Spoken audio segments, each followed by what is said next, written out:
I'm your host, Donna Cates, and each week we'll dive into powerful stories, expert strategies, and practical tools to help you take charge of your financial future. Whether you're planning for retirement, navigating a divorce, or simply looking to build your wealth with confidence, this is your space to grow, learn, and thrive. Let's get started with today's podcast. Hello, everyone, and welcome. I'm excited to introduce you to Linda Murray Bullard. She's the owner of LSMB Business Solutions. Linda, I'm so grateful to have you here today, and I'm eager to delve deep into your career journey. And I'm going to start by asking you to share about a 90-second overview of what you do and why you got into it. Absolutely. So, thank you, first of all, for the invitation to be on your show. And how I got into being who I am today is I lost my job. I was laid off after a 26-year work career. I decided to repurpose the things I learned in corporate America to help small businesses do business well. And that's what they call a true pivot. Exactly. So Exactly. share with us just a little bit about what you were doing prior to being let go and what it is that you're focusing on now. Absolutely. So prior to being let go, I managed a department of 72 people. Back then is when people started using the websites to be a customer service aspect of their businesses. And so my team was called Provider Resolution Department. And what we did is we helped providers find answers to problems they were having in getting paid by the insurance company. In the insurance industry. Yes, absolutely. We Okay. were there. All right, got it. And tell me, with your pivot into your new business, are you still focusing on that same industry? So absolutely. So what I decided was when I lost my job, I was devastated. It was my one source of income. I decided never again to put my financial health in the hands of anyone but myself. And so I took the things that I learned in corporate and repurposed them for small businesses. Today, what I'm doing is helping minorities and women to do business well by understanding how to get contracts for sustainable and recurrent wealth so that we can start doing generational wealth as opposed to one and done and chasing customers. Ooh, I love that. So I am a financial planner. I Absolutely. do I help people build their wealth so they can do the things that want what they Exactly. want to do and that are important to them. But you added an extra layer in there with it being repeatable and generational. So that's Absolutely. huge. So I know it's a complicated world when you talk about doing contracts and all, but tell me, what do you see as the biggest problem in your industry, and what are you doing to help solve that? So the biggest problem is most people need hand holding. It is a complex system, and I think it's that way by design. But those who stick to it and understand and do the small steps, those small steps lead to great rewards. And you're there to do the hand holding and get I them. am the hand holder. I am the chief hand holder. Okay, that's awesome. And you have another moniker that you shared with me. Tell everybody what that is. Absolutely. So they call me internationally, they call me the business plug.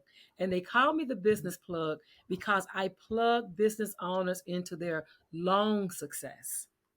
Oh gosh, I love that. Okay, so you've got some unique phrases and it's making you different from the very beginning.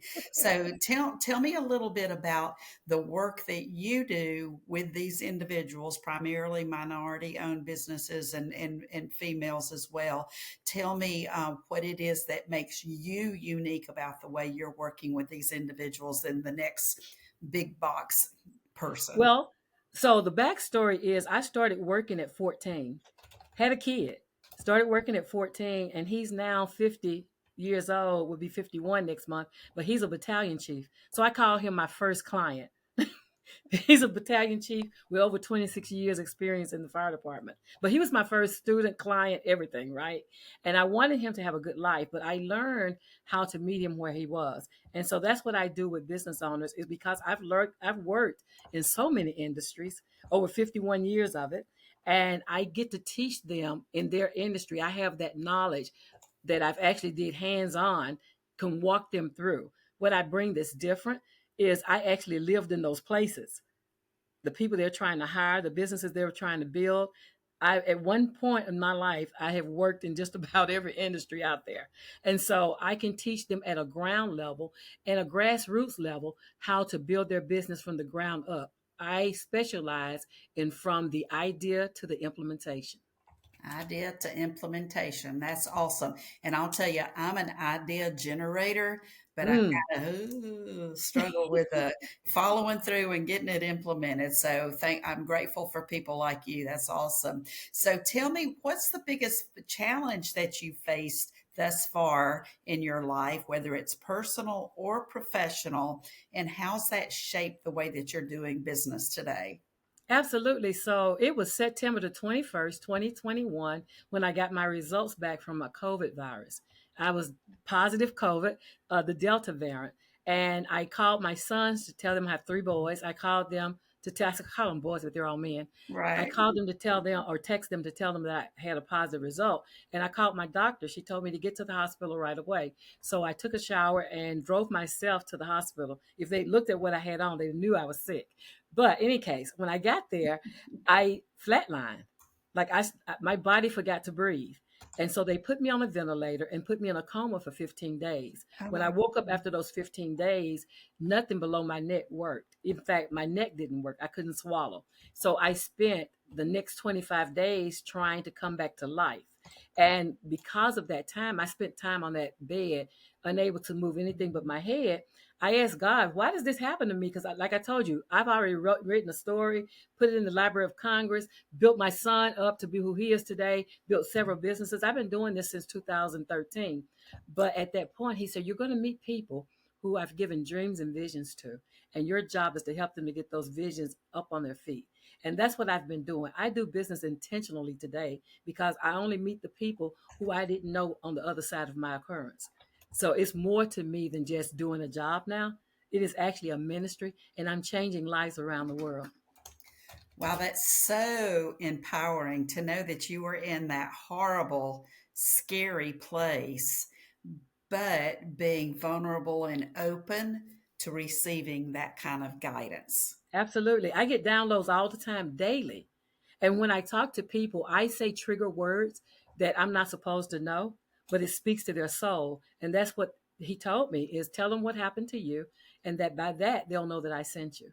So it's very intentional. This part of my life is very intentional. Ooh, and when you're living life on purpose, the world is your oyster. I'm living life on purpose, in purpose. On purpose, in purpose. I love that. Well, you tell your story very, very well. And I hate that you had that life experience, but I have a feeling that it's brought you to where you are. So we have to see the silver lining, right? Absolutely. I was chosen. Like Mm, not only was I chosen, I was also selected. I was the only person at my age that lived through the ventilator at that time. I was the only surviving living person to come off the ventilator. come on. And doctor after doctor, medical person after medical person came to meet me, and they would say, I was on the crash team. I was there to help you do this. I was help. Did you remember me? I know you were critical and we were trying to save your life. Did you see me? Like doctor after doctor, nurse after nurse, my respiratory therapist said, I had to look at the machine to see if it was working, and it was doing what it was doing, but you were sinking. You were leaving me, and I didn't know what to do to save you. Whew, what an empowering story. I'm hoping Yeah. you've written a book or are planning to write a book. You know what? I had 8 series of dreams. So people say, when you're in a coma, what does that feel like? I had 8 series of dreams, and those dreams I've written into a science fiction business ethics book. Very crazy because the dreams were crazy. But when I woke up, I learned that all the dreams had purpose and they were continual. It was like watching TV and watching 8 different shows continue on and on and on until I woke up. And so I have written a book. I have not released it, but I have written a book about that whole incident, about all the dreams and all the things that the dreams actually mean in life. And I'm waiting for God's approval to allow me to release it. Oh, that's fabulous. Well, let's circle back. I might have a publisher who would be helping in that when you get the word, the or the go ahead. Please, let's connect. That's awesome. So I'm so happy to hear that you're sharing that with the world at the right time. Absolutely. So let me ask you another personal question. If you could have lunch with any person, living or deceased, Linda, who would that be and why? If I could have lunch,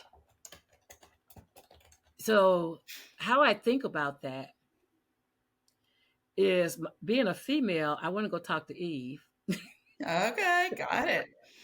and say, girl, why? What were you um, thinking? like, sister, my girl. But to all jokes aside, if I had the opportunity to talk to anyone, I would love to have lunch with Ayana Van Zant. And tell me why. My students, I have a group of kids that are in their late 30s, early 40s, who have called me that for years. They see her in me.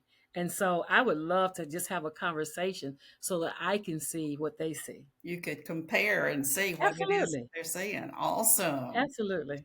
Well, that'll be an interesting meeting. It will be. Awesome.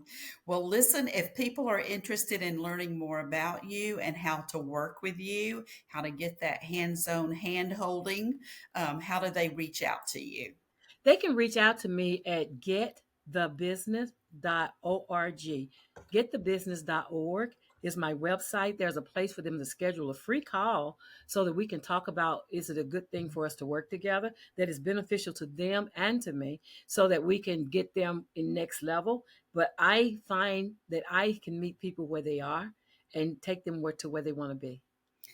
So, Linda, I have to say, because I have a feeling that you're not turning people away because you are able to meet them where they are. Absolutely. And the thing about it, don't let finances get you in a place.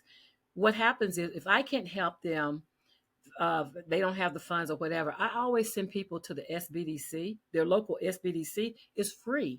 And so they can go to sba.gov and click in local help and get free help so that they can have resources. I don't leave them without resources. That is so awesome and how generous of you. So, we certainly appreciate you being here today. And, folks out there listening, if you have any interest here, you now know how to find her and be watching for this newly to be published book that we hope will be coming soon. So, thank you so much, Linda. Thank you again for allowing me to be on your show. I really appreciate you. God bless. I hope today's conversation left you feeling inspired, informed, and ready to take the next step in your financial journey. Remember, building wealth isn't just about money, it's also about creating a life that aligns with your goals and values. If you found this episode valuable, please subscribe, leave a review, and share it with the women in your life who deserve financial empowerment too. Until next time, stay confident, stay empowered, and keep building the life you desire.